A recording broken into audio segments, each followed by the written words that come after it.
So I'd like to share with you five in this video that would be beneficial to you as a parent, coming from a teacher. This is with love, so don't squawk at me and tell me to mind my own business. I have been a teacher for 27 years. The first thing I would tell you is to be aware of what your child is watching on their screen, whether it's a computer, an iPad, or a phone. I always have parents who tell me their children aren't on social media. Parents, your children are on social media, whether they're watching it at your house or somebody else's house. YouTube is social media. TikTok, social media. Facebook, social media. When they're playing games and they're on the internet, that leads to social media. They are connecting with other people. Anytime they connect with other people, that is social media. So please be aware of what your child is watching. You might think they're on YouTube watching something that they love to watch, but I'm going to tell you that little video links to another little video, which links to another little video they can watch, which links to another little video. And I'm very aware of this as a teacher, that those little video links will take your child to somewhere that you're not even aware of what they're watching. It might not be the time in their life for them to see that type of video. Please monitor their social media, and you might want to check their history periodically. We can check it at school to see where they've gone. We have a GoGuardian that I can see what screen they're on when I monitor, but not everyone can be monitored all the time. So please talk to your child and be aware of what kind of social media that screen time is leading to, because they are watching. The second thing I'm going to say is put your phone down. Your phone is a distraction in your child's life. Whether you're watching social media, checking emails, you send them a message that this instrument is more important to spend time with than they are to spend time with. Please put your phone down. Give a message to your child that they are more important than this phone. And what's inside this phone is not more important than what's in your child's life. So put your screen time down. Leave it in the house when you go outside. Recently, that's what a mom told me she did, is so she wouldn't be distracted, she left her phone inside while they went outside to play. That's a beautiful idea. Okay, the third thing that I'm going to suggest to you that would be beneficial for your child is to give your child some responsibilities. Your child needs something else to do besides keep their room clean. Any kind of a chore that you do, your children can do it, because they need the responsibility of having something to do that's required of them. It teaches them responsibility. It helps them problem solve when you're not there and they have to figure something out. A lot of kids do a lot of extracurricular things, but they don't do a lot of things around the house. So it really does teach work ethic, and it gives them a sense of, this is my house, this is something that I do to contribute to the family. The fourth thing I would tell you is to teach your children when things are appropriate to say. I know you taught them when they were little to say thank you and please, but it needs to continue as they get older. There are many times that I've had to tell a child, sweetheart, that's appropriate for home, that is not appropriate for school. There are times when things are appropriate at church.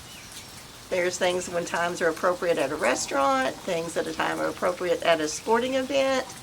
But I don't think children understand that one event is not like the other event, and there is a time and a place for different modes of manners and comments.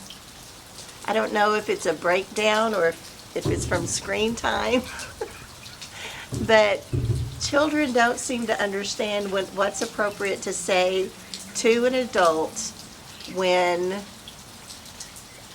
they get in trouble, or when they are told to do something then they come back with a reply like they would say to their parent, not what you would say to a teacher or a coach or any other person that's not their mom or dad.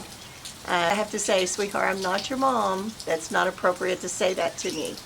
And so teach them when it's appropriate to say things to different types of people. And I have seen a big change in this in the 27 years that I've been teaching, is that the appropriateness, they tend to treat a teacher like they would treat their mom, or they tend to say something to a friend like they would a brother or sister. There is appropriate words and actions and things to do. I will have children sometimes in class make like squilly sounds, not appropriate during class time, totally appropriate at home. So please teach them that there is appropriate time to do something here that's different from something over here. And that's getting lost somewhere in families raising children today. Sometimes even the looks they'll give you, like, whoa, where'd that look come from? That's not appropriate. I don't know how to explain that any better. Almost on the verge of disrespect sometimes. And this is my teacher high horse that I'm sitting on right now.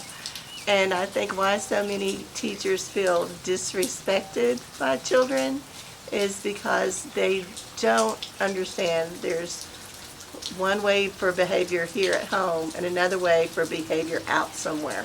So I'm going to just please ask you to make sure that you are communicating that with your children. And finally, the fifth thing that I would like to tell you is to make sure that you give your child playtime. Give them some time to build their imaginations. That does not have to do with screen time. A lot of parents will give their phones to their children, trying to get them, quiet, and I understand that, like in a store or something. It's so important that imagination is tended to and nurtured in a child so that they can come up and be creative when the time comes for them to have to write a paper or come up with a new idea or add on to somebody else's idea. Make them get out there. Make them run around with them. Play hide and seek. Play board games. Change the story setting when you read them a story to what if the character did this instead? Or how could we improve upon this story?